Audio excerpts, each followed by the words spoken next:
internet, and today's video is going to be my October wrap-up. I'm sorry this video is going to seem a little more repetitious than most of my videos because my October book haul had a lot of graphic novels. Since graphic novels are easy and fast for anyone to read, a lot of the books this month that I read were a lot of the graphic novels that I got. I do have a few novels, so we're going to start off with the novels and we're going to end with the graphic novels. First book that I read in this month is Uprooted by Naomi Novik. This book is about a collection of little towns and villages that all fall under the protection of this man called the Dragon. He is a sorcerer. The reason why they fall under his protection is because they are bordered by this thing that they refer to as the woods. The woods is a very dangerous and ominous creature. It's still like a collection of trees, but they move steadily as if they have a force of presence and they try to affect you in some way. If you go into the woods, you're not coming back out of the woods. I liked the feel of the characters. This definitely read like a high fantasy, like those classic high fantasies that you would find at your grandma's house. Yeah, that's what this read. I've read a few of those at my grandma's house, and so that's what this constantly reminded me of. It felt like a modern revamping of that high fantasy, where it felt really intense, high fantasy, well thought out, in-depth world building and character building, but also having like a modern feel to it. So the language and the word style was a mimic of the old high fantasy without being the old high fantasy. I was really interested in that because while I love the old high fantasy, I don't like that generation of writing. I much prefer the modern generation of writing, but I definitely like when authors pull back on the past and kind of imbue that into their storytelling style. So this is a lot more than what it seems like in the synopsis. The synopsis does not do this book justice. It is a high fantasy. It does have a lot of magic in it. It does have a lot of character development in it. There's more to the woods than it would seem. It has that high fantasy. This is the type of evil that exists versus just like, oh, there's the big bad. This is an in-depth evil that we're going to see. The next book that I read is A Long Way to a Small Angry Planet by Becky Chambers. This was a fantastic book. It hit all of my points of what I like in a book. So this is a sci-fi book, and I'm not going to tell you what the synopsis is of this book and the way that they portray it because I think it is wrong, okay? They make it seem as if it's talking about one crew member, this girl named Rosemary, and her interactions with this crew of the ship that she joins. It makes it seem as if we have one main character so narrow-minded in the synopsis, and I understand they had to do that because there's only so much you can do with like a paragraph to try to incentivize readers to buy a book, but this is definitely a more Star Trekian way of telling a story. It is not about the single individual and her relations to the crew. It is about the whole crew, every single person in the crew, and their relations to each other. So we do get all of the point of views from all of the members of the crew, I believe. Yeah, every single member of the crew at least has one chapter. We see their interactions with each other. No crew member is placed above each other in importance. This is a very collective story about all of the crew members, and we get to see a lot of the crew and their interactions with each other, their interactions with the world around them. We get to see the universe as they see it. I think it was very good because it had, like Star Trek, a lot of philosophies shown throughout, a lot of different perspectives. If like reading this book, you're going to have to remain open-minded and try to see all the different ways that people think and all the ways that culture and experience and growing up and all of those things sort of culminate to make a person. I do have one complaint about this book, and that's why does America get this cover when the UK gets this cover? I cannot find the UK cover to this anywhere that I want to purchase it. The only place I can find it is Book Depository, but if I buy it off of there, it's like $16, but if I already have the American version, I've already read it. I'm like trying to combat the cost for getting a new version just so that I can have the prettier one. And there's actually a second book to this series which also follows in the same vein for both sides, so The US version of the second book is similar to this. The UK version is similar to the UK other version. I'll put them up here. And I want the UK version because it's so much prettier, and I really love this series, so of course I want a pretty copy of this series. So why is it so hard to get my hands on the pretty copy? And why do I have to pay so much more? Because, like, if I bought the second book for this series, I could spend $7 to get the ugly cover, but I have to spend $11 and get the pretty one. And I'm just like, like, this is where I get frustrated by my own need for pleasing aesthetics to myself, where I'm just like, but money you don't have. And I'm like, but the pretty version I need. So that's my only real complaint about this book, you know? Very important complaint, and I want the world to fix it so that I can just buy the versions I prefer to buy. The next two books that I read are also a part of a series. So that is Dreadnought Book 1 and Sovereign Book 2. These are part of the Nemesis series written by April Daniels. This is about a transgender female superhero. So the first book, basic explanation for it, is this girl, Danny. She is currently in her male body. She ends up coming across a superhero who's world renowned. He has a mantle that passes on throughout the generations. He passes down the mantle to her, and the mantle ends up changing her body to match her needs. So she gets the female body that she's always wanted and needed. But because of that, society is not too accepting, because one, she is a super famous superhero all of a sudden because this is a very important mantle that's passed down. Two, she is transgender, and not everyone is accepting of that. So the first book talks a lot about the transgender feelings, how it feels to be forced out of the closet, how it's conflicting for her to be happy that she finally has the body that she wants, the body that matches what she needs, and combating that against everyone else who wants to tell her bad things. We get a few little gems of characters. We get a Latina mercenary cowgirl, and she is like awesome. She's so great. She's so great. She's one of my favorite characters. It has very authentic diversity. This first book, though, I want to warn you, is not a superhero book. It's one of those books where it's a contemporary story told with a fantastical element. So it really does focus more on the feelings of being transgender, of dealing with transgender issues, of dealing with society, of how it feels to be in an abusive home, to be in abusive society, to deal with those sort of things, and to push past them, to push through them, and to like stand up at the end of the day. We have those superheroes added on top of that to make it a more interesting and powerful story at the end of the day. The second book is a little bit different because we already identified, okay, this is what this girl feels, this is how she reacts to the society who reacts back to her. So in this book, we don't need that much explanation. We don't need that much character study on emotions and feelings, so we get to focus a lot more on the heroics. We get to focus a lot more on a more in-depth villain, about a more in-depth villainous organization, and we still have those feelings, those philosophies there in the background, but they're not so devout as in the first one, because we had the first one that explained everything to us, that introduced these characters, that introduced these concepts, and then we get to infer those things that we learned before on the situations now that still occur, and we get a different type of story. So book 1 is a social commentary with superhero elements.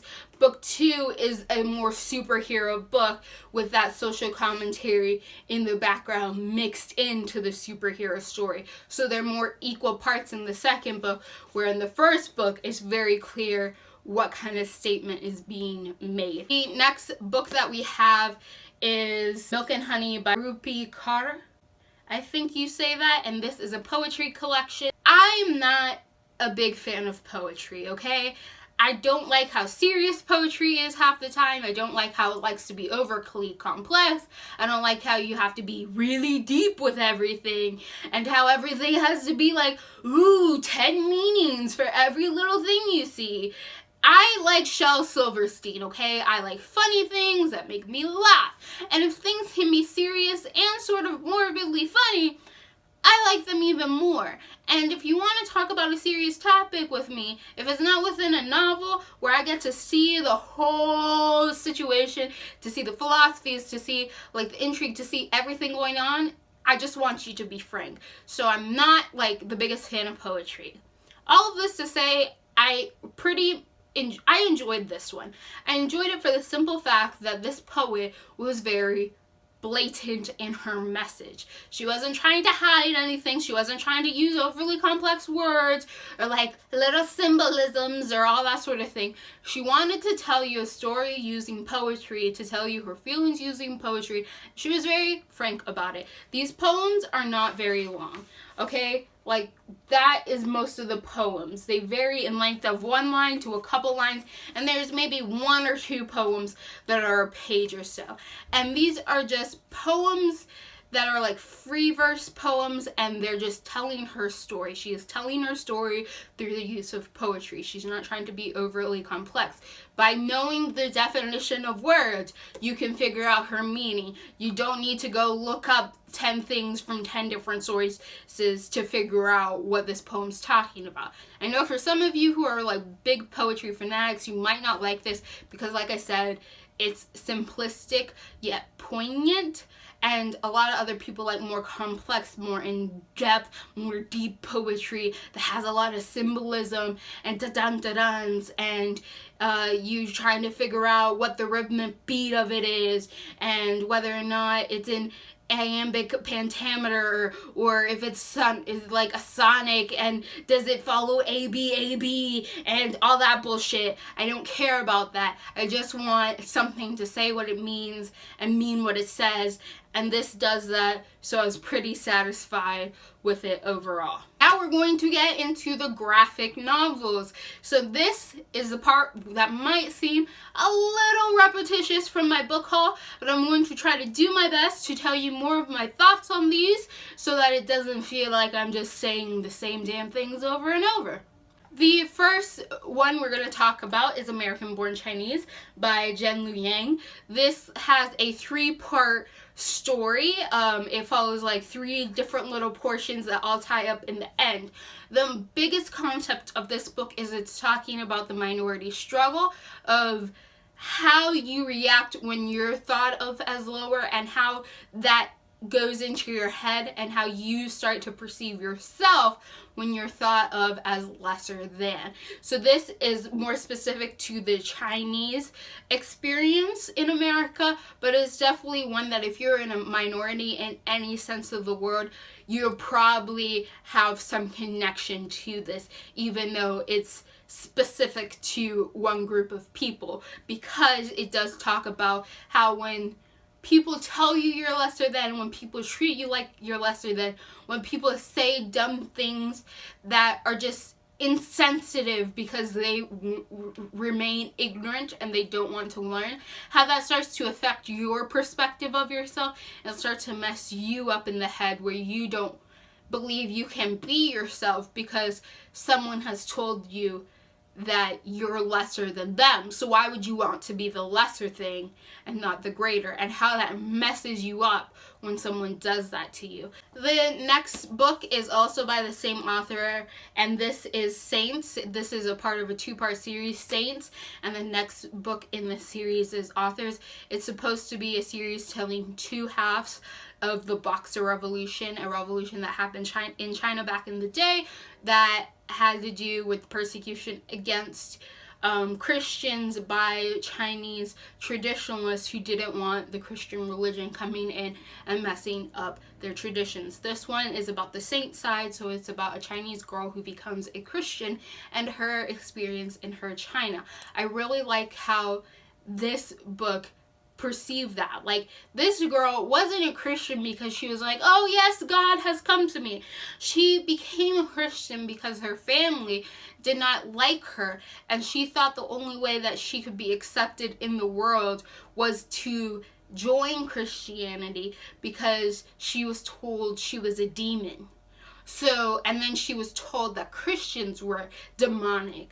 So she figured the only way to be her best self was to become a Christian, because if you are a demon, why not learn how to be the best demon you can be? Because then you're serving your original purpose in life, right? If your purpose is to be a demon, learn to be a demon. So it's an intriguing story of like how she became involved in the Christian faith. I like how it showed the side, from her perspective, the good and bad of Christianity. Like, she couldn't fully realize it sometimes. Like, she saw certain things as suspicious, but sometimes she didn't see it because her intentions weren't the normal person's intentions. She wasn't joining Christianity to be saved.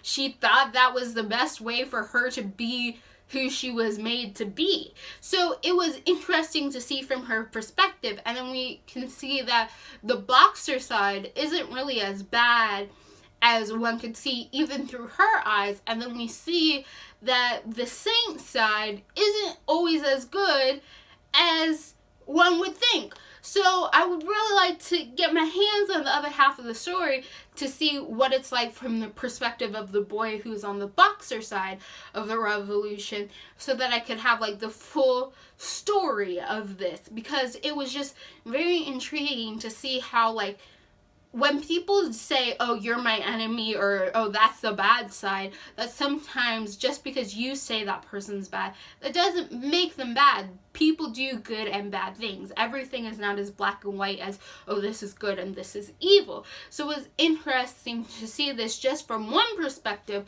of everything's a little more gray than people want to admit. So I'd like to see the other half where it just is that full story. The next series that I read is a comic book series. It's a 4-part series called Brave Chef Brianna by Sam Skies, Selena Espiro, and Sarah Stern. So this little series is about a girl named Brianna, and she's part of the chef family. Her father is like the head of a chef empire. He is a cooking genius. He has so many TV shows, so many books. Like, everybody wants his culinary skills. Everyone looks up to him, right? He's a real Julia Child. And he has 12 sons and Brianna. This man finds out he's not in the best of health, and he puts his children forward to a competition. They're all supposed to set up a restaurant in a different city from each other and build their own little empire. The most successful child gets to have his empire when he passes. So Brianna decides that she's going to set up shop in this monster city, except this monster city has a few rules and regulations when it comes to what type of food they are allowed to consume. It's very, very interesting. The most interesting part of this book is Brianna's self-doubt. So it's a story about her pushing herself to succeed, and her anxiety about it, her self-esteem and lack of about it, her doubt about herself, and how she tries to push herself through those things to prove to herself that she's worth something, that she's worth attention, that people love her food, that she is a good chef, that she's not worthless. Next, we're going to talk about a series I actually don't have with me. What a surprise. So I had fall break this month, and I went to go visit some family, and my older brother was like, you know what you're going to do, Shanoa? You're going to read Earth Wants Superman. That's what you're going to do. So he went to the library, he checked out the first 3 volumes, he sat me down, and he was like, read this right now. And I was like, okay, fine. And I read the book. Like, you don't gotta push me hard to read a comic book. Really, you don't. So I read that. So I read volume 1, 2, and 3 of Earth Wants Superman.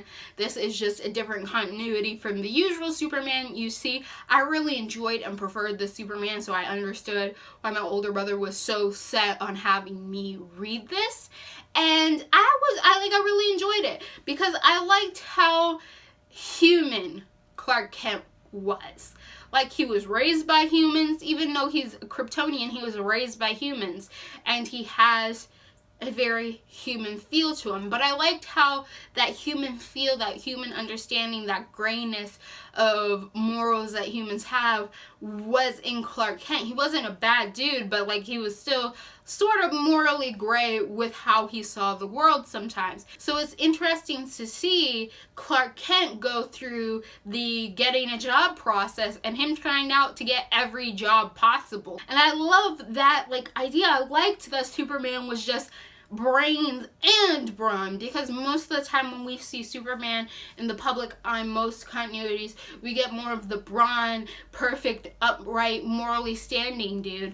And this guy was just like a human who had a lot of talents, and he was just gonna use them to the best of his ability. He was still like high on the moral scale, but there are some decisions and like people and like things that he does where you're just like, yeah, morally high, black and white Superman would never do these things, but Earth 1 Superman, he don't got those perfection goggles on, so like he's a little bit better. I really like this continuity. I would actually like to see this version of Superman on the television screen. I thought this version of Superman was the best version I've ever seen, so I was really glad to read this. Next graphic novel that we read is The Undertaking of Lily Chan by Danica, last name here because I keep butchering it and I don't know how to say it. So this was another historically based graphic novel. I tend to learn a lot when I read. Like, people are like, reading is just fun. No, I learn tons when I read. Like, I'm just like blown away by all the things you can learn when you read and the things that you can learn from graphic novels. I don't know why people talk shit about graphic novels and reading when you can learn things from fiction. Okay? Just saying. So this one plays off of that old cultural idea that men, when they died, had to have a bride before they died. So married men, when they died, were supposed to take their wives with them to the underworld so that they would have a companion. Unmarried men, when they died, tended to have their funerals put off until a bride could be found for him. They would be wed, two dead bodies would be wed, so that guy could have a companion in the afterlife. So this follows a younger brother. His older brother has just died, and his older brother died unwed. So he has to go on this journey to find his older brother a bride, so the man won't be alone in his afterlife.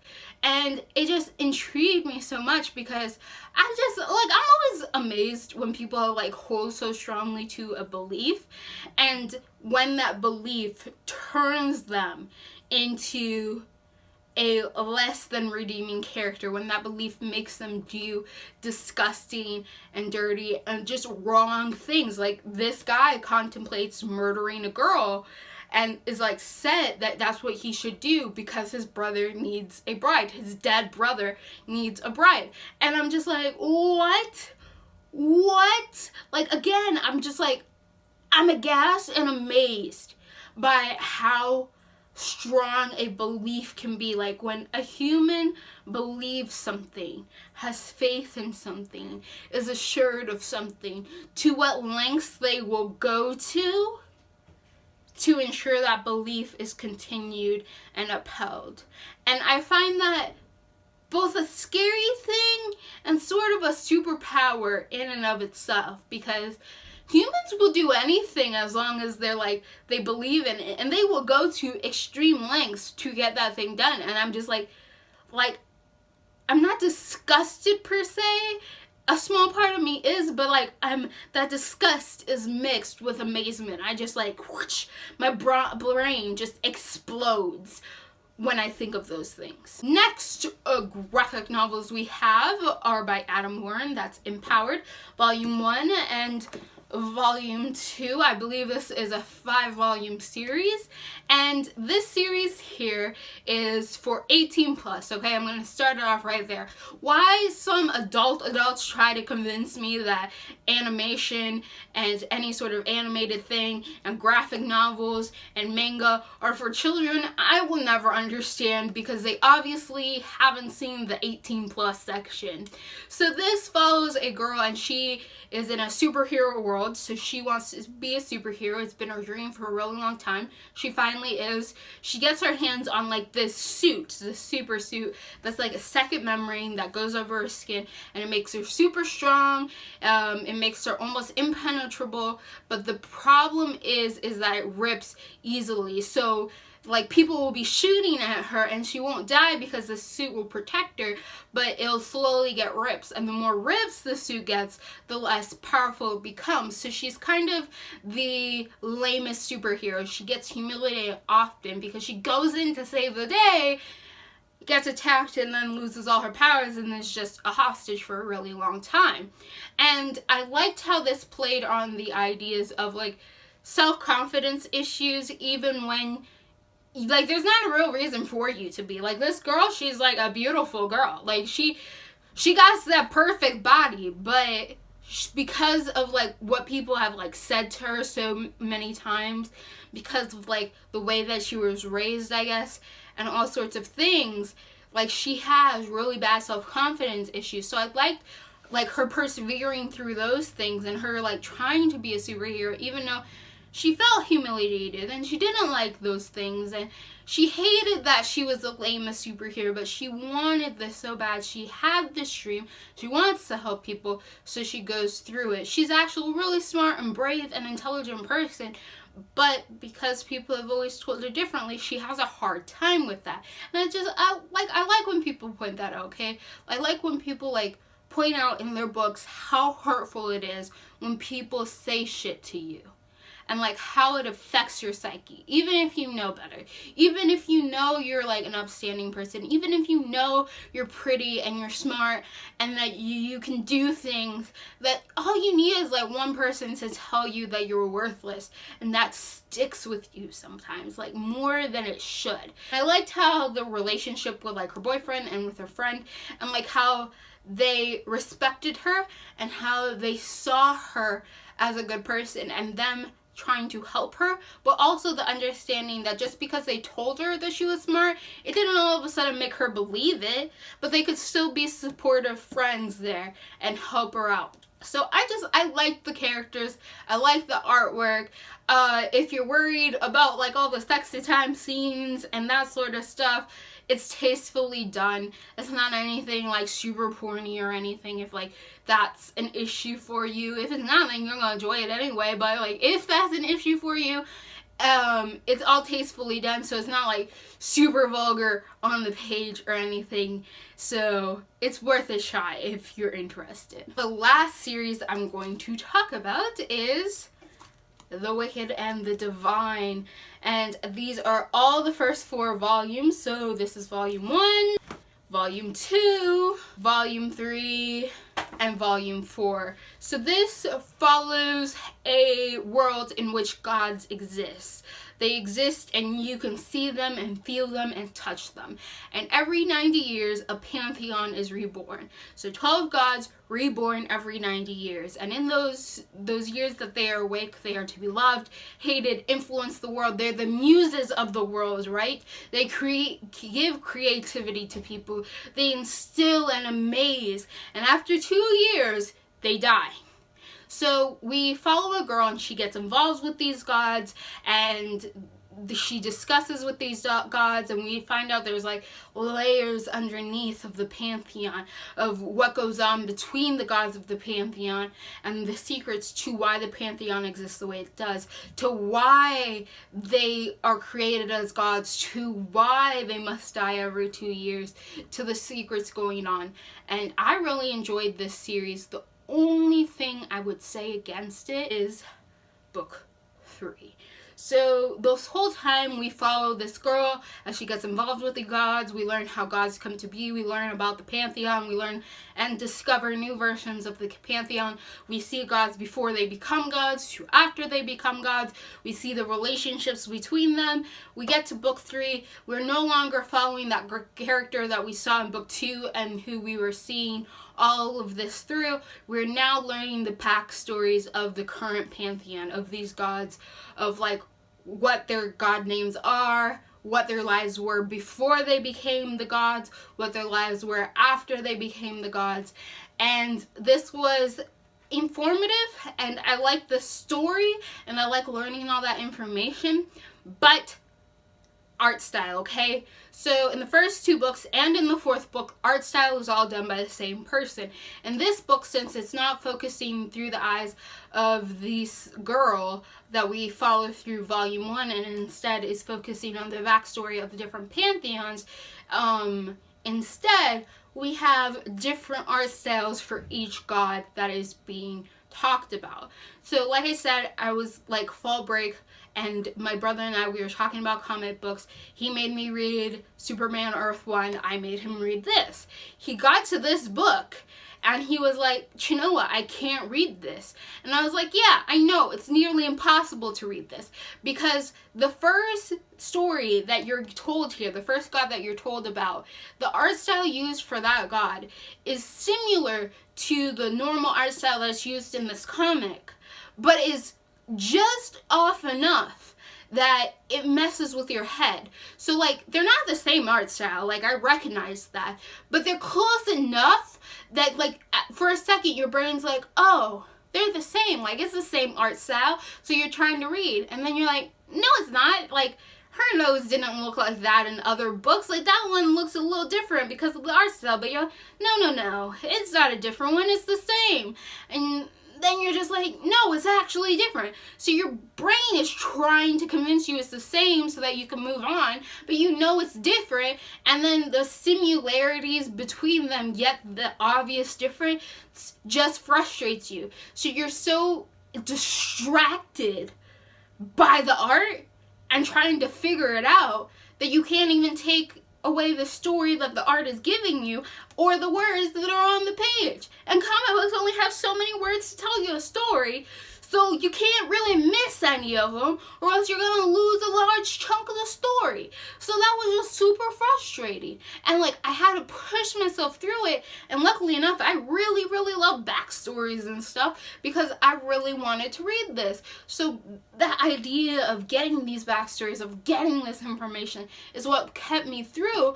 But like my older brother, he was like, no, I'm done. So I just told him what happened because he didn't want to read it, and I needed him to know so I could complain about shit.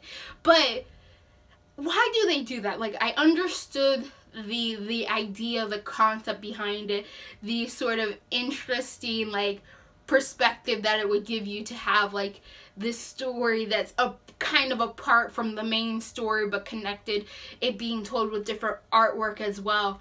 But it's so jarring. Like, it is so jarring. It's uncomfortable. It's so jarring, it's uncomfortable. And it just like made me gag for a while. And that's like an extreme thing to say, but I kept looking at it and I kept being like, my eyes hurt.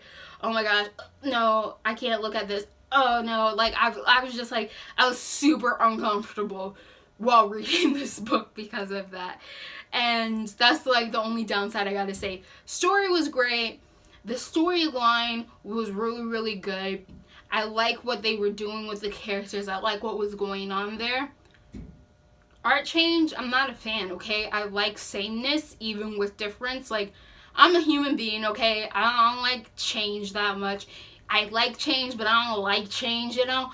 So when they did that, I was just like, why are you messing with my head like this? I don't appreciate this sort of thing. So that was my October wrap-up. I hope that you really enjoyed this video. I hope that you got something out of it. I will end up reviewing these graphic novels. I'm not quite sure how I'm going to review them, since graphic novels are just as much as a visual medium as they are a spoken medium. I'm going to try to go back through them, see if there's any like philosophies I really want to talk about, and like try to tell you about, to kind of like show you why these books might be a thing that you would be interested in. So look forward to those. If you have any comments about any of the books I read, then comment down below. If you've read any of these books and you have differing opinions than the ones that I kind of pushed at and mentioned here, comment down below and let me know. Click all the bunnies if you like what you're seeing here and you want to continue to see more, and goodbye, internet.